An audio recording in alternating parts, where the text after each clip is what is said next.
Bigyan niyo kami, Panginoon, ng puso na kung saan ay pwede pong maturuan. Puso na kung saan ay handa pong makinig. Puso na kung saan ay i-empty namin ang aming pong sarili para po kami ay mapunan sa umaga pong ito ng inyong salita. Lord, we are thankful and grateful, God, for today. He must increase, but I must decrease. We thank you. We love you, Lord, in Christ's name. Amen and amen. You may be seated, please. 70 or 80% of us know about this story in the book of Luke chapter 17. So kung titignan talaga natin, lahat naman, karamihan, talagang alam na yung mga bagay-bagay patukoy sa story po na ito. Pero alam nyo po, bukod sa story na ito, meron din pong nakakalungkot na parte in the book of John chapter 6 verse number 66. Ito po yung saddest story na kung saan meron sa book of John. Sabing ganon, from that time, many of his disciples went back and walked no more with him. So pangalawa sa scenario, in the book of Luke chapter 17, ito po yung story na kung saan merong pong nakakalungkot na story. Biruin niyo po, no? Sa kabila ng kabutihan ng Panginoon, sa 10 merong karamdaman, sa 10 merong problema sa kanila pong buhay, sa kanilang pisikal, nung sila ay pumunta sa Panginoon at nung sila ay gumaling, isa na lamang po ang bumalik. Biruin niyo po, no? Sa dami-rami na yan, pwede namang 9 na lang yung bumalik at isa na lang siguro yung hindi nagpasalamat. Pero kung titignan natin dito, isa lang. Pastor, bakit nga ba isa lang yung bumalik dito? Hindi natin alam kasi yun din yung nasabi sa Bible. Pero gustong ipakita po ng ating pong aral ngayon sa umagang ito na kung merong mang isa, maganda po yan. Di ba merong pong verse in the Bible na ang isang tao man ay nakakilala sa Panginoon, milyong-milyong anghel ang nagdiriwang sa langit. Kaya nga po sa ganito pong senaryo na ating pong makikita na yung pasasalamat ng tao na ito, the Samaritan, na kung saan ay merong po siyang magandang bagay na pwede pong ituro sa ating pong buhay ngayon. Tignan po natin, ha. Sabi ng ating pong pag-aaral in verse number 19. Sa ating pong text in Luke chapter 17. Luke chapter 17 in verse number 19 sa ating pong pag-aaral. Sabi niya ganon, and he said unto him, arise, go thy way, thy faith hath made thee whole. So sa ganito pong bagay, ating pong makikita ni, diba, kapag meron tayong mga binigyan, meron tayong mga niregaluhan, tapos kapag hindi tayo napasalamatan, diba, parang ansama sa loob. Minsan parang hindi sila, pag yung kung sino man, ang hindi nagpasalamat, masakit sa damdamin. Klase yung tao to, binigyan ko na nga, hindi pa nagpasalamat. Binigyan ka na nga ng Jollibee, dati talagang nagwawala ka para lang gusto mo ng Jollibee. Ngayon, parang unthankful ka na sa buhay. Ganun po minsan eh. Masakit sa damdamin. How much more yung Panginoon sa buhay po natin. Sabi niya ganun, no? Nung pinakita ng Panginoon yung kanilang kailangan at pinagaling sila ng Panginoon, sabi ng Panginoon, di ba 10 kayo na pinagaling ko? Bakit isa na lang yung bumalik? Bakit ito na lang yung pumunta? Ang dami nyo, 10 kayo, pero yung 9 wala na. Isa lamang yung bumalik. Tignan po natin, verse number 11. And he passed through the midst of Samaria and Galilee. Verse number 12. There were meet him and stood afar off. Merong mga naghihintay. Ito yung mga taong merong pong problema. Merong pong mga lepers. In verse 13, lifted up their voice at merong pong hininging tulong sa Panginoon. Ano po yun? Napagalingin sila sa kanila pong karamdaman. Alam niyo po ba yung larawan po ng lepers sa Biblia in this book, in this chapter, ay larawan din po para po sa ating pong kasalanan. Na yung kasalanan na yan, ang siyang nagbibigay. Alam niyo po yung story dito, nung lepers, hiyang-hiya silang makita sila ng mga tao eh. Walang lunas sa kanilang karamdaman, hindi pwede yung mga herbal lang, napahid mo, lagyan mo ng bayabas. Diba? Dati pag nasugat ka, lagyan mo, durugin mo yung bayabas, lagyan mo gumamela, lagyan mo ng kung ano, gagaling na yan. Pero in this time, hindi po ganun ang senaryo. Hindi siya madaling gamutin. Kumbaga sa panahon po na ito, kapag meron ka pong lepers, ikakahiya ka ng mga tao, pandidirian ka ng mga tao. Ganun po yung senaryo na meron dito. Kaya naghahanap sila ng solusyon, naghahanap sila ng doktor, naghahanap sila ng mga bagay na pwedeng ikagaling ng kanila pong karamdaman, pero tanging ang Panginoon lamang ang nagpagaling sa kanila pong buhay. Sabi ng verse number 14, and when he saw them, he said unto them, go, show yourself unto the priest. And it came to pass that as he went, they were cleansed. Nakita po natin yan. Sa pagsunod nila sa Panginoon, nagkaroon ng tinatawag na kagalingan. Pastor, paano natin maire-relate to sa ating pong pag-aaral about Thanksgiving? Kasi this month we are celebrating Thankful for the Remembrance. Ganito po yan. Bigay ko po yung title. The title for this morning is, kasi last week hindi ko nasasabi, nakakalimutan ko no? Kaya ngayon po, unahan ko na. Nilagay ko po dito, ninote ko na, huwag mong kalimutan ng iyong title. Okay na po Ilalagay ko na. Sabing ganon, don't forget to look back. Sabing ganon, don't forget to look back. Amen? May mga bagay sa buhay na natin na dapat nating balikan muli. Tama po, hindi yung kasalanan, kundi yung ginawa ng Panginoon sa ating pong buhay. Yung mga ginawa niyang imposibleng dapat na meron tayo, yung mga bagay na biyaya ng Panginoon, amen, yung awa ng Panginoon na nasa atin na dapat po nating balikan kasi most of the time we take it for granted yung mga ganung pong bagay. Bakit? Kasi masyado na tayong pinagpala, masyado na tayong maraming blessing. Kaya anong nangyayari po sa atin? Mercy lang naman yan, grace lang naman yan, love lang naman yan ng Panginoon. Pagpapala, bigas lang yan, hangin lang yan, pamilya lang yan, kaibigan lang yan, simbahan lang yan, hayaan mo na yan. Kaya pong nangyayari sa atin, nakakalimot tayo sa Panginoon. Tama po?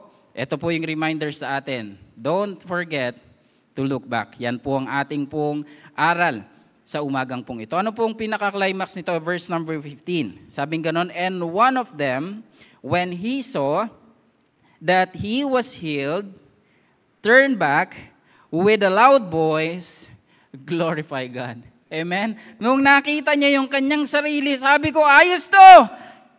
Gumaling na ako! Maganda na yung balat ko! Wala nang pekas yan! Wala na yung butas ko dito! Wala na yung mga sugat-sugat ko dito! Wala na akong problema sa katawan! Okay na ako!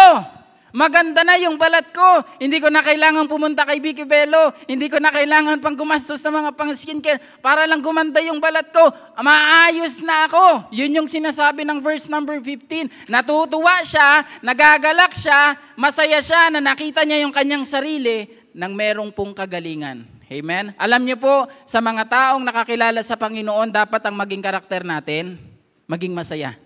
Bakit po?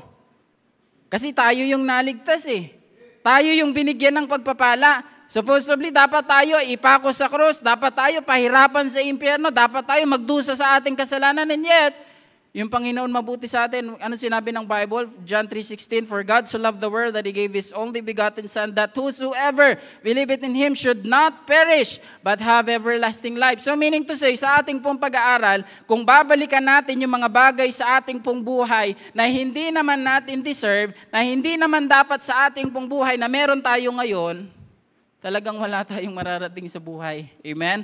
Kaya alalahanin natin yung mga bagay na binigay sa atin ng Panginoon. Don't forget to look back. Amen? Nandyan pa po ba kayo? Kaya pa po ba? Huwag po kayong sasandal at titingala po ng konti kasi makakapikit po kayo niyan. Kaya mas maganda, straight body lang o kung gusto nyo, maayos lang pong po. Amen? So, bibilisan ko po ito para po mabilis din po ang inyong pakikinig. At bibilisan nyo po ang inyong pakikinig para bibilisan ko rin po. Ganun lang po yun. Palitan tayo. Hindi ako lang din yung nagsasalita. Kailangan din po ng tinatawag na interaction para ipakita nyo po, galing ni Pastor. Gusto ko talagang makinig dyan kay Pastor.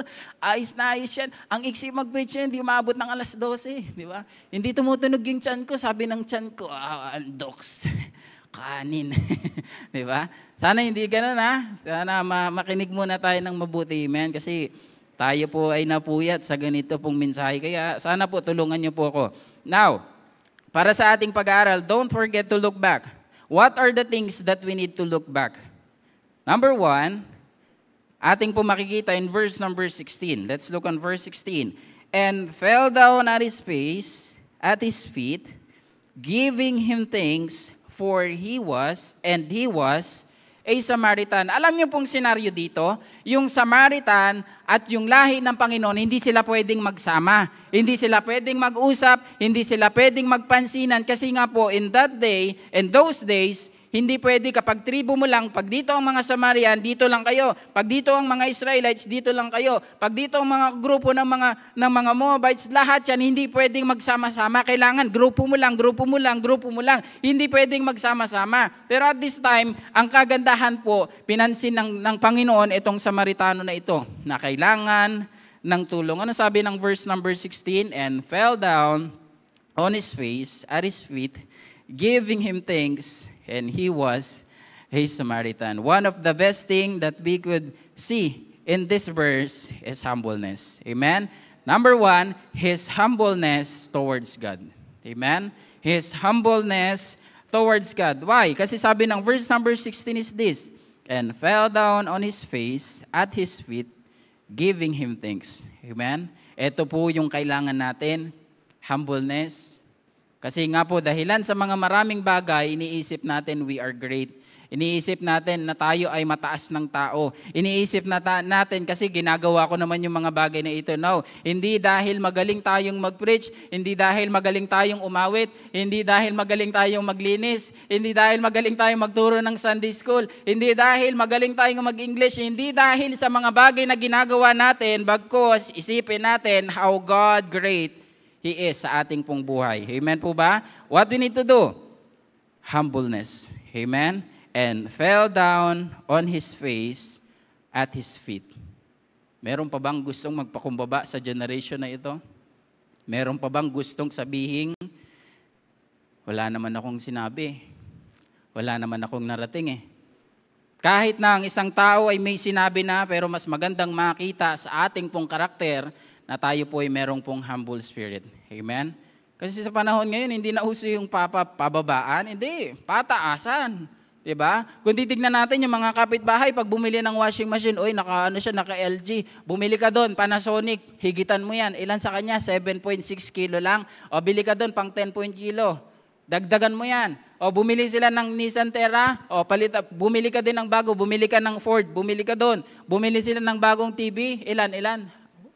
50? O bumili ka doon, 80-inch na TV. Gusto parating pataasan. Tama po? Ganun po yung nangyayari ngayon sa panahon ngayon na pataasan. Naalala po natin yung mga panahon dati, hindi naman dati pataasan eh. Tulungan nga dati. Tama po? Walang pataasan kundi pababaan. Kapitbahay, baka pwede akong pahiram ng kudkuran. O maggagata kasi kami. O sige, mamaya bigyan kita ng ginataang ganito. Diba? Ginataang tulingan, diba? Ginataang langka. Maaga pa, kala nyo Hala, gutom na naman tayo eh. Diba? Balikan lang natin saglit. Yung mga panahon na yun, diba? Talagang pababaan eh. Tama po? Pero ngayon, kahit hindi naman sa tinitignan ko na proud yung mga magulang, dati hindi naman uso yung mga patarpulin dati, o yung anak ko nakatapos siyang ganito. Diba? Minsan ganun eh. Nangyayari po ngayon sa generation ngayon, pataasan, hindi pababaan. Kaya na po nangyayari, when it comes sa blessing, hindi tayo nagiging humble. Ano naman yan? Bigas yan, dinurado lang. Dapat magandang bigas. Ano po ba magandang bigas ngayon? NFA? Di ba? Ngayon, hindi ka na makakain ng tagpo 40 pesos na bigas. Di ba? Ang arte na natin sa buhay. Bakit? Masyado na tayong mayabang sa ating pong buhay. Amen? Sana po sa ating pong pinapag-aralan ngayon ay maapektuhan po tayo ng tinatawag na karakter na kagaya po ng Samaritano. Amen? Na meron po tayong humble spirit. Not only humble spirit, but we need to have a humble heart. Amen? Tatlo yan. Humble spirit, humble heart, and humble mind. Kasi nasa taas si utak eh. Nasa taas si isip eh. So every time na meron niyang makikita, na makikita ni mata, ipapadalan nga kay isip at sasabihin, oo nga, great ka nga. Oo nga, magaling ka nga. Oo nga, galing mo nga magturo ng bata, napatulog mo nga yung mga bata eh. Diba? Ang galing mo nga magturo eh. O pastor ka, ang galing mo nga mag-preach, tulog nga yung mga nasa likod eh. Diba? Ang galing nga nila eh. Hindi po yun. Isipin natin, parate sa ating pong buhay, na ang ating pong paa ay nakatapak sa lupa. Amen? Kasi wala naman talaga tayong may ipagmamalaki. Pastor, ginawa ko naman yung mga bagay na ito. Ang galing ko nga maglinis ng upuan. Tiga mo yung upuan na ngayon yan. Hindi kagaya last week. Yung mga naglinis last week, wala, hindi pantay yung upuan. Tabingi, parang bungi. Hindi pantay sa pangalawa, sa pang-apat. Parang sigsag pa sa kabila. Pastor, ang ganda nga ng ayos ko ngayon ng simbahan. Ang ganda nga ng suot ko. Ang ganda nga ng pamamaraan ko ngayon. Ang ganda ng araw ko ngayon. Kaya pastor, hindi mo na ako pwedeng sabihan. Yun po yung nangyayari. Wala pong pagpapakumbaba. Ito po yung sekreto. Let's look on James chapter 4, verse number 12. Humble yourselves in the sight of the Lord, and He shall lift you up. Hayaan niyo pong ulitin ko po yung praise na ito. Naging paborito ko simula nung nabasa ko ito Sabi niya ganon, ang daan patungo sa taas ay sa baba. At ang daan patungo sa baba ay sa taas. The moment sa buhay natin na tayo ay nagmamataas, ibababa tayo. Pero the moment na tayo ay nagpapakababa, itataas tayo. Yun po yun, ang sekreto na yun. Nasa ating pong pag-aaral ngayon, in James chapter 4 verse number 10, humble yourself in the sight of the Lord, and He shall lift you up. Amen? Ito yung sinasabi ng mga nakakatanda. Yan na, magandang term na po ang aking ginamit sa mga nakakatanda. Yung mga young adult. Diba? Ayos. Maganda yung bungad sa akin niya. Ngingiti sila pagtapos ng service na ito. Hindi sila nakasimangot sa akin. Sabing ganon, huwag kang magbubuhat ng sarili mong bangkuan. Yun. Hindi lang siya applicable para sa mga kabataan, sa mga young ones, kundi para sa bawat isa. Amen? Ano po bang hindrance para tayo magkaroon ng humbleness or humble heart, humble spirit, and humble mind? What is the hindrance of being humble? We could see here, position. Sometimes, yung position na meron tayo, niisip natin, okay naman na ako Alam niyo po ba, hindi lang po ito sa mga members, yung position, minsan sa mga kapastoran din. Na-invite na ako sa malaking church, mega church, okay na ako, magaling na ako, hindi na ako basta-basta. Dapat pag binigyan mo ko ngayon, hindi lang panyo, hindi lang medyas, dapat barong na, hindi lang exclusive. Dapat yung mga mamahalin, yung mga galing ng Thailand. Minsan ganun po ang nagiging karakter ng mga pastor. Dahilan sa posisyon, nawawala na yung humbleness. Alam niyo po, every time na babasahin natin ang salita ng Diyos, tignan natin, ito po ay naglalarawan sa buhay natin. Para po itong salamin. Nakikita natin, di ba po pag binabasa at pinapakinggan natin yung salita ng Diyos, ang sakit sa pakiramdam? Bakit naman ganito yung sinasabi ng Bible? Bakit kaya alam ni pastor yung mga pinagdaraanan ko, samantalang hindi naman kami nag-uusap, hindi naman kami nagkukwentuhan, hindi niya nga alam yung buhay ko, pero bakit parang naaalam niya? Salita po yun ng Diyos. Amen? Para tayo ay magpakumbaba. Ano mang pong posisyon meron tayo. Tingnan ba natin? Hindrance of being humble. Secondly, or letter B, education. Amen? Ito po yung mga hadlang sa buhay natin ngayon, especially kabataan. Hindi dahil nakatapos na tayo, hindi na tayo pwedeng pagsabihan ni pastor. Hindi dahil nakapagtapos na tayo at mataas ng ating degree, hindi na tayo pwedeng pang pagsabihan ng ating mga magulang. We need to have a humble heart. Letter C, hindrance of being humble, position, education, and ambition. Alam nyo, wala namang masamang mangarap Pero kung yung pangarap na yan ay makakalimutan natin ang Panginoon, mas magandang wag na lang. Wag na lang ituloy. Bakit? Kasi kung ngayon pa lang, wala pa tayo sa posisyon, wala pa tayo sa ambition na meron tayo, tapos nakakalimot na tayo sa Panginoon, paano pa yung pagkakaloob ng Panginoon? Tapos sa harap ng Panginoon, ang yabang-yabang natin. Iniisip natin na dahilan naman kasi sa akin itong mga bagay na ito Tignan natin ang 1 Peter chapter 5 verse number 6. 1 Peter chapter 5 verse 5 to 6. Sabi ng Bible, likewise, ye younger, submit yourselves unto the elder. Ye all of you be subject one to another, and be clothed with humility, for God resisted the proud and giveth grace to the humble. Verse 6, humble yourselves in the sight. Humble yourself therefore under the mighty hand of God, that ye may exalt you in due time. Tatlong bagay po ang ating pong makikita dito. Submit, subject, and surrender. Unahin natin yung submit or magpasakop. Alam niyo po, when it comes sa ating pong ugali, sa ating pong karakter, sino man, ano man yan, kailangan nating magpasakop. Diba nga sa mga company na meron tayo, kahit nga mas bata sa atin, natawag natin, sir, ang tawag natin ma'am. Tapos pagdating sa ating po bilang mga kapatiran, ang tawag, oy, pangalan mo? Ay, iba yung pangalan, di ba? Halimbawa, pangalan mo, John Mark. Ay, yun, si Rene, oh. Parating na si Rene, tawagin mo, kakain na tayo. Nagkakaroon ng tinatawag na hindi, nagkakaroon ng, ang tawag nito, meron akong iniisip na biglang nawala eh. Yung tinatawag na, nagkakaroon tayo ng mga bagay na kung saan, ina-underestimate natin yung mga bagay-bagay. Bata kasi yan, mas matanda ako dyan. Mas magaling ka kasi ako dyan. Mas ganito kasi ako dyan. Mas angat ako dyan. Mas alam ko nga yung mga sinasabi niya eh. Ang susi po dyan, mag-submit. Yan yung sabi ng Bible, oh, ye younger, submit yourselves unto the elder. Next, ye all of you be subject one to another. Sumang-ayon. Amen? Pastor, sasang-ayon ba tayo when it comes sa kasalanan? No. Itong pong verse na ito ay paalala na tayo po ay magkaisa. Ano sabi ng Bible? Na tayo dapat ay magkaroon ng pagkakaisa. Behold how good and how pleasant it is for a brethren to dwell together in unity. Ito po yung gusto ko sa lahat. Sabing ganon. Last, letter C, surrender. Amen? Sumuko sa mga bagay. Regarding sa blessing ng Diyos, gusto nating pagpalain, pero mali pa rin ang ating layunin. Okay po? Kaya ang kailangan natin, pagpapakumbaba sa Panginoon. Kagaya ng Samaritano, anong tinignan niya? Yung kailangan niya sa kanyang buhay. His humbleness towards God. Secondly, hayaan niyo po tayong mabilis makausad. Amen? Colossians chapter 3, verse number 12.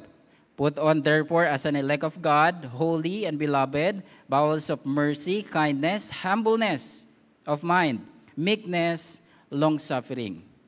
Next verse, 2 Chronicles chapter 7, verse number 14. If my people, which are called by my name, shall humble themselves and pray and seek my face and turn from their wicked ways, then I will hear from heaven and will forgive their sins and will heal their land. Alam niyo po, merong pong story na isang tao. Ito lamang po ay isang story, illustration na kung saan ipinakita ng story na ito na ang tao ay talagang walang maipagmamalaki sa Panginoon. Sabing gano'n ng story na yon, nagkausap sila ng Panginoon. Sabi niya, Panginoon, kaya ko nang gumawa ng tao. Talaga? Anong gagamitin mo? Nakita mo yung mga punong kahoy na yan? Gagawin ko yung tao. Sabi ng Panginoon, teka lang, sino bang gumawa ng punong kahoy na yan? Ikaw po. Hindi mo pwedeng gamitin yan. Umikot ulit siya. Sabi niya, ano kayang pwede ko pang gawin? Ito, Lord, buhangin. Gagawa ko ng tao gawa sa buhangin. Sabi ng Panginoon, sino bang nalikha ng buhangin? Ikaw po. So hindi pwede yan. Umalis siya. Ngayon, naganap siya ngayon, punta siya sa mga gilid-gilid, sa mga dagat-dagat, na seashore. Nakakita siya ngayon yung mga corals na mga nabasag na, eto na lang Lord, gamitin ko to mga corals na ito. Sino bang gumawa niyan? Ikaw po Lord. Sabi niya, wala akong ligtas. Ano pa kayang pwede kong gawin? Naganap siya ngayon ng mga magnet. Tumakbo siya sa dulo hanggang sa kabila. Hinila niya yung magnet. Siyempre, di ba minsan yung mga bata, ginagawa natin yan dati, may mga maiipon yung mga piraso doon na didikit talaga sa magnet. Sabi niya, Lord, ito na lang. Siguro hindi naman na sa'yo to kasi galing sa magnet na nakuha sa mga buhangin Sabi ng Panginoon, hindi rin yan pwede. Sabi ng tao, ano palang pwede kong gawin, Lord, para makagawa din ako ng tao kagaya ng ginawa mo sa amin? Sabi ng Panginoon, wala. Wala ka kasing maipagmamalaki. Ikaw lang ang aking nilikha, ikaw lang ay aking ginawa, kaya wala kang dapat ipagmalaki. Hita po natin yung story. Ano man pong ilagay natin at itumbas natin sa Panginoon, wala po tayong maipagmamalaki. Amen? So, ang kailangan natin gawin, magpakumbaba sa Panginoon. His humbleness towards God. Point number 2. Verse 16 pa din. And verse 16, and fell down on his face at his feet, giving him thanks, and he was a Samaritan. Point number 2, his thankfulness towards God. Amen? His thankfulness towards God. Isa sa mga kinatuwa ng Panginoon, nung siya po ay nagpagaling ng 10 merong pong karamdaman, 10 merong pong lepers, merong bumalik. Tama po? Yun po yung kagandahan. Yun po yung mga magandang balita na kung saan kahit isa lang ay merong pa rin bumalik. At least merong nagpasalamat. Tama po? At least merong bumalik. Kung babalikan natin yung mga bagay na ito, yung mga storya na meron po dito, for sure masaya ang Panginoon. Kasi merong bumalik eh. At yun po yung naglalarawan sa buhay po natin na huwag tayong makalimot sa Panginoon. Amen? Learn to look back sa ginawa ng Panginoon sa ating pong buhay. Amen? Kung titignan natin, sino ba naman ako? Sino ba naman tayo? Ano ba naman yung ating pong mga ginagawa sa ating pong buhay para sabihin, mabuti yung Panginoon eh. Tama? Ginawa niya sa buhay ko to eh. Ngayon, bigyan ko kayo ng mga ilang segundo, ilang minuto para isipin natin ano yung miracle na ginawa ng Panginoon sa buhay natin. Ano yung mga bagay na ginawa niya sa buhay natin na imposible, pero sa Panginoon naging posible. Ano po yung mga bagay na yon? Nasasabihin natin ngayon sa ating pong buhay, Lord, salamat. Amen? Lord, salamat kasi may buhay pa ako. Salamat dahilan meron pa akong simbahan. Amen? Parati ko pong nire-remind sa ganito pong bagay na we are blessed because we have a Subic Bay Baptist Church na maganda, meron tayong aircon, meron tayong magandang upuan. Parati ko po yung pinapa-remind sa bawat isa sa atin. Bakit? Kasi kung babalikan lang natin, mapalad po ngayon ng mga members po ngayon. Amen? Hindi na kagaya na dati. Na parati kang magdadala ng pamaypay kahit meron ng ceiling fan. Diba? Hindi ka na nga, kahit tumayo ka dyan sa upuan na, hindi ka na matatamaan ng ceiling fan. Dati nung tumayo ako sa ceiling fan, tinamaan ako dito sa blade eh. Ilan yan? 7 stitches dito sa banda dito sa likod eh. Sabi sa akin nung, ewan ko na kung sinong tumulong sa akin, worker yata yung dati. Sabi niya, Pastor, may dugo ka dito sa ulo mo. Kasi alam ko huminto yung ceiling fan sa ulo ko, dito huminto talaga eh. Pagkatama, kala mo yung kinutungan ka na malakas, kapuk, huminto ngayon. Pero hindi ko naramdaman. Kasi yung layunin ko nun, ayusin ko yung projector. Pero sabi kong ganun, salamat Lord kasi may buhay pa. At yung simbahan ngayon na meron tayo, wala nang ceiling fan. Wala nang tatama sa ulo ko. Diba? Malaya na tayo, meron na tayong aircon dito. Pwede na tayong magsilbi at maglingkod sa Panginoon ng maayos. Kaya ang dapat mamutawi sa ating pong buhay is thankfulness. Amen? Pasalamat sa Panginoon. Amen? Buti nga ngayon, hindi na tayo nagpapaypay. Gaganyan-ganyan pa ba tayo? Hindi na. Hindi na tayo basta-basta eh. Di ba? Sabi sa English, nang hindi basta-basta, we're something-something. Di ba? Kala nyo, hindi ako nagbaon na marunong ito mag-English. Konti lang. Di ba? Kala nyo ha? Pero sa usapang pasasalamat, hindi ba tayo blessed sa ganitong bagay na meron tayo? Amen? Hindi ba tayo blessed na meron tayong buhay?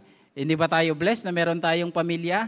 Hindi ba tayo blessed na meron tayong pagkain? Hindi ba tayo blessed na meron tayong trabaho? Hindi ba tayo blessed na meron tayong kaibigan? Hindi ba tayo blessed na meron tayong buhay na walang hanggan? Tapos sasabihin natin, ano po may mga bagay na pwede kong ipasalamat? Hey, marami. Kantahin mo yung count your blessings, name them one by one. Amen? Maraming mga pagpapala sa buhay natin kung iisipin natin, napakarami. Amen? Kaya nga nagawa ang kanta. Count your blessings, name them one by one. Amen? Merong song, hindi ko nakakantahin. Nag-concert ako kahapon eh. Kaya medyo ngayon, masakit ang lalamunan. Sabi niyang ganon, I thank God for His love. I thank God for His peace. I thank God for His grace, for all the joy He brings. I thank God for His strength. I thank God for His power. I thank God for His truth. His mercy sees me through. I thank God for my life. I thank God for my home. I thank God for my friends. I thank God for this world. Sabi pang ganon, that I am not alone. I thank God for this world. I thank God for the sky. I thank God for the stars in heaven above. I thank God for His plan. I thank God for His way. Meron pa pala. Sabi ganon, I thank God for His hand that leads me through each day. I thank God for my trust. I thank God for my hope. I thank God for my faith. I thank God that I can trust in Him. Amen? My heart for Him. Sabi ng Bible, in everything, give thanks, for this is the will of God in Christ Jesus concerning you. So sa lahat ng bagay, ipasalamat natin. Instead na tayo ay magkaroon ng ugali, naalala natin, yung na-discover nating ugali sa mga taong hindi marunong magpasalamat, sila yung mga taong murmuritis. Di ba? Sila yung parating nagmumurmur instead na magpasalamat sa Panginoon. So anong reminder sa atin ngayon? Point number 2, magkaroon ng tinatawag na pasasalamat. Ephesians chapter 5 verse 20, give thanks always for all things unto God and the Father in the name of our Lord Jesus Christ. Amen? Do we still nagpapasalamat sa Panginoon? Do we still thanking God for His greatness, for His love? Amen? At ang ating pong pasasalamat ay kailangan maging ganito. Magkaroon ng genuine acknowledgement, magkaroon ng genuine admiration, and godly attitude. Amen? I know and for sure sa Samaritan po na ito, kaya siya gumaling, hindi lang dahil sa kanyang pananampalataya, hindi lang dahil siya ay bumalik sa Panginoon, hindi lang dahil siya ay lumapit sa Panginoon, bagkus nakita ng Panginoon mismo yung kahihinat na ng buhay niya na siya ay babalik sa Panginoon at magpapasalamat. Amen? Kung tutuusin yung ginawa ng Panginoon na nagpapagaling 10 may lepers, pwede niya namang iba, teka lang, bakit yung Siyam wala? Pwede niya namang ibalik yung mga karamdaman ng mga lepers na yun eh. Pwede niyang ibalik yun. Itong mga Siyam na ito, pinagaling ko to eh. Tapos hindi bumalik sa atin. Buti na lang ang Panginoon, hindi kagaya natin. Tama? Buti na lang yung Panginoon maunawain. Tama? Buti na lang yung Panginoon, inuunawa tayo na kahit hindi natin siya inuunawa. Amen? Sabing gano'n ng isang tao, siguro naman, naiintindihan ako ng Panginoon. Para sa ating pananaw, iniisip natin siguro, naiintindihan tayo ng Panginoon. Pero ang tanong, iniintindi rin ba natin ang Panginoon? Yun po yun. Kaya sa ating pong pag-aaral, Psalms 100 verse number 4, sabing gano'n ng Bible, enter into His gates with thanksgiving and into His courts with praise. Be thankful unto Him and bless His name. Amen? Sa ganito pong bagay, nagagalak ang Panginoon na every time ang mga tao ay nagpapasalamat sa Panginoon, ay merong pong tinatawag na karakter na marunong magpasalamat. Amen? Pwede po bang sabihin sa iyong katabi, oy, salamat ha. Sa mga nagdala sa atin dito sa simbahan, pwede ba natin silang mamayang sabihan, oy, salamat kaibigan ha. Salamat brother, salamat sister, salamat kasi dinala mo ko sa simbahan na ito at nakita ko yung kahalagahan ng buhay ko. At salamat lalo sa Panginoon. Sabi ng verse number 15, and one of them, when he saw that he was healed, turned back with a loud voice, glorify God. Amen? Kaya ipasalamat natin lahat ng mga bagay na meron po sa ating pong buhay. Amen? Ito yung magandang karakter na dapat po nating ipamuhay. Na every time, anong sabi ng every time, anywhere? Hindi, pang maitiban pala yun. Diba? Talagang bibigyan mo ng oras, minuto, unahin natin mas mababa, segundo, minuto, oras, araw, linggo, buwan, taon, na dapat tayo ay nagpapasalamat sa Panginoon. Tingnan po natin. Psalms 95 verse number 2. Let us come before His presence with thanksgiving and make a joyful noise unto Him with praise. With psalms. Tingnan po natin yung word na ito. Let us come before His presence with thanksgiving. Make a joyful noise. Ano yun? Magsisigawan tayo dito na kung ano-ano na para tayong ewan. Hindi po. Ibig sabihin po na ito, kapag tayo po ay nagbigay ng papuri sa Panginoon, kapag tayo po yumaawit sa Panginoon, wag namang kagaya ni Sharon Cuneta na pasan ko ang daigdig. Di ba? Kanina tinitignan ko lang po kayo, may problema kaya ito mga members na ito. Ano may mga pinagdaraanan kaya sila sa buhay? But parang Sharon Cuneta ang datingan ng mga members. Parang Sharon Cuneta ang nangyayari, parang bigat na bigat. Alam niyo po, ang isa sa mga dahilan para tayo maging mapagpasalamat sa Panginoon, yung pag-awit natin. Amen? Instead na ganito lang ang buka ng bibig mo, ito na. Pag kumain nga tayo, halos kasya yung serving spoon, di ba? Pero pag sa pagkanta, parang ano lang, yung pangkuha lang ng kutsarita lang. Minsan yung panggamot, di ba? Ganun lang tayo umawit sa Panginoon. Doon pa tayo nakikita, doon kasi nagbabase yung pasasalamat natin sa Panginoon, the way we worship God eh. Sa pag-worship natin sa Panginoon, doon makikita yung ating pong pasasalamat. Amen po? Nandyan pa po ba kayo? Amen. Kaya kapag awitan, hindi naman po sa pinipilit ko kayo, pero pinipilit ko na rin kayo. Wala kayong no choice. Awit tayo sa Panginoon. Amen? Kasi hindi naman para sa katabi natin eh. Alam naman ng katabi natin na umaawit tayo. Pero the reason why, bakit tayo nasa simbahan at dito tayo maawit, kasi para yan sa Panginoon. Ang sabi ng Bible, speaking to yourselves in psalms and hymns and spiritual song, singing and making melody in your heart to the Lord. Amen? Kaya aawit tayo, mga singers na kumakanta dito, talagang grabe mga boses niyan, di ba? Mga praktisado yung mga yan. Kahit hindi nag-practice yan, kahit hindi nag-aral, pero grabe pag kumanta para sa Panginoon. Amen? Kaya ano pong dapat nating gawin? Tayo po ay magkaroon ng tinatawag mapagpasalamat sa Panginoon sa ating pag-awit. Amen? Yan po yung kailangan natin sa ating pong buhay. And point number 3. Amen po ba? Amen. Point number 3, His faithfulness towards God. Luke chapter 17 verse 19. And he said unto him, Arise, go thy way. Thy faith had made thee whole. Amen? Yung pananampalataya niya, yung importante para sa kanyang buhay. Kasi sa usapang pananampalataya, ito yung bagay na dapat hindi pumawala sa atin. Ito po yung bagay na dapat pong pinapahalagahan natin. Ito po yung bagay na kung saan importante. Sabi nga ng iba, I think si Pastor Odig yan, importanter. Diba? Ito yung pinaka-importante sa lahat, pananampalataya.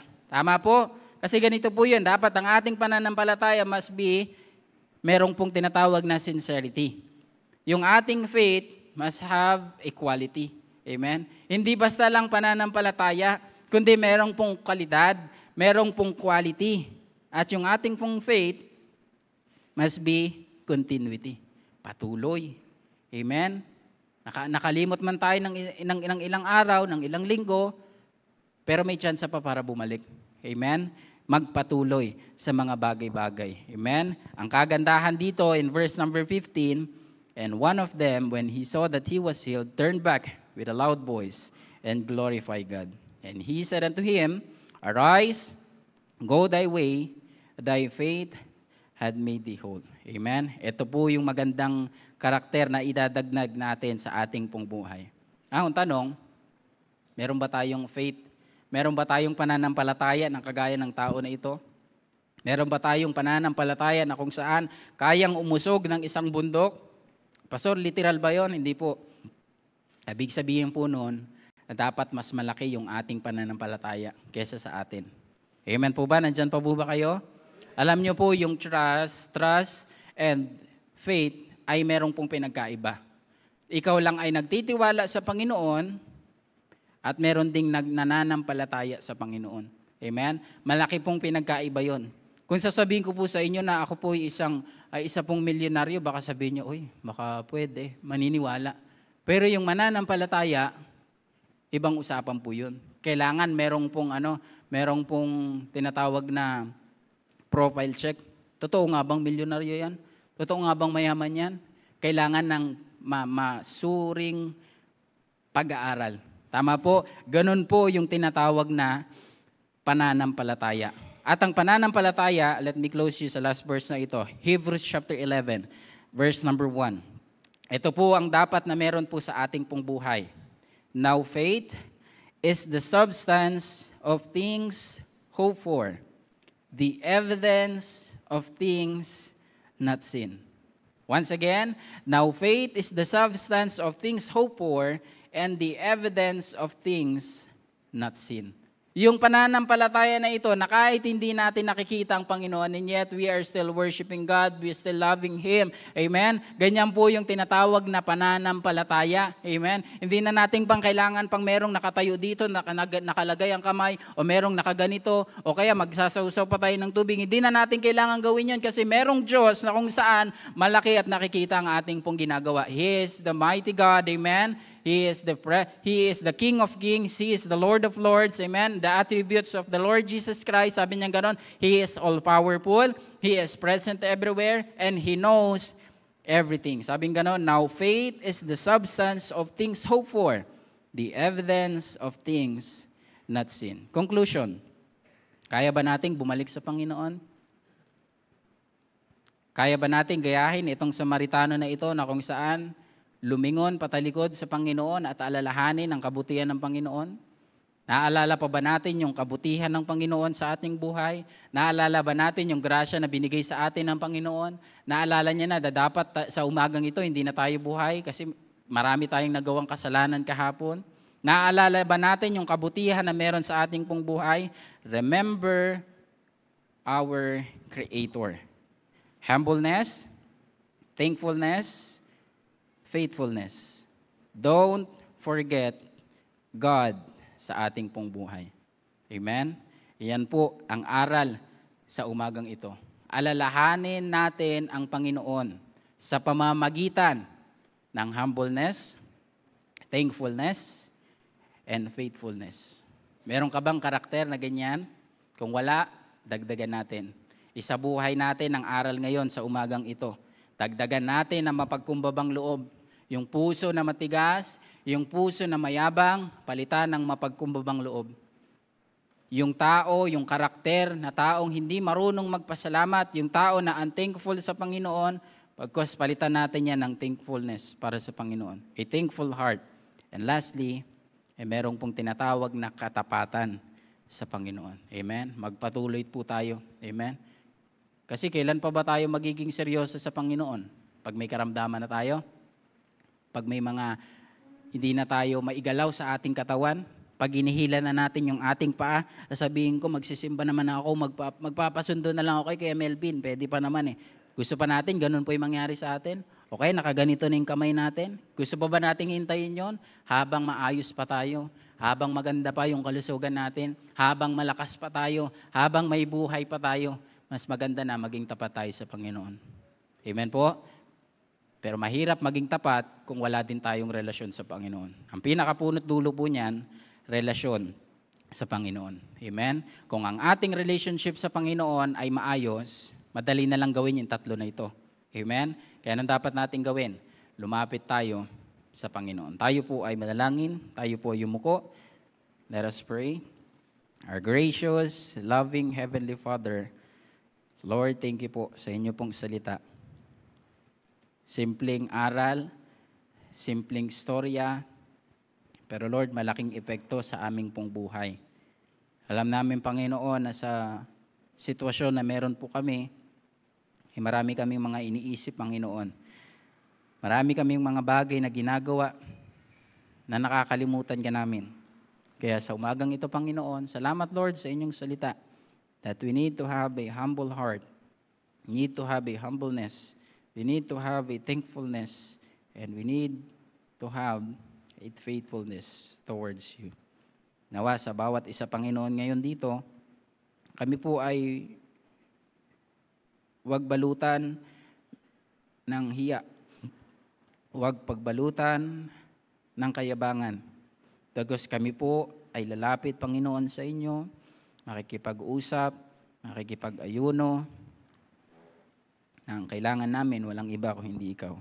Habang tayo po ay nakayuko at nakapikit, I know this message is very simple, pero I know God is speaking to every one of us. Marahil sa buhay natin, hindi tayo naging humble sa Panginoon. Masyado na tayo na take for granted na mga bagay-bagay dito sa mundong ito. Why not you come to the Lord, ask for forgiveness. Lord, I need you. Lord, I want you. Lord, help me. Kung yan ang desire ng iyong puso, you can come to the Lord, you can come to the altar and pray and ask for help sa Panginoon. Thank you, Lord, for your blessings on me. We could use this time to come to the Lord and rededicate our life, our heart, our mind towards God. You could come, talk to God. Pastor, down ako ngayon. Pastor, wala akong humbleness. Pastor, I don't have thankfulness. Pastor, I don't have faithfulness. Pastor, would you pray for me? Pastor, gusto ko magkaroon ng karakter kagaya ng Samaritano. Pastor, would you pray for me and I will pray for you? Amen. There's one. Amen. There's two. Amen. Amen. I will pray for you. Amen. Pastor, I need your prayer to get right with the Lord. Amen. Praise the Lord. Amen. Amen. Amen. God bless you, everyone. God bless you. Amen. Amen. Whew. Praise the Lord. Amen.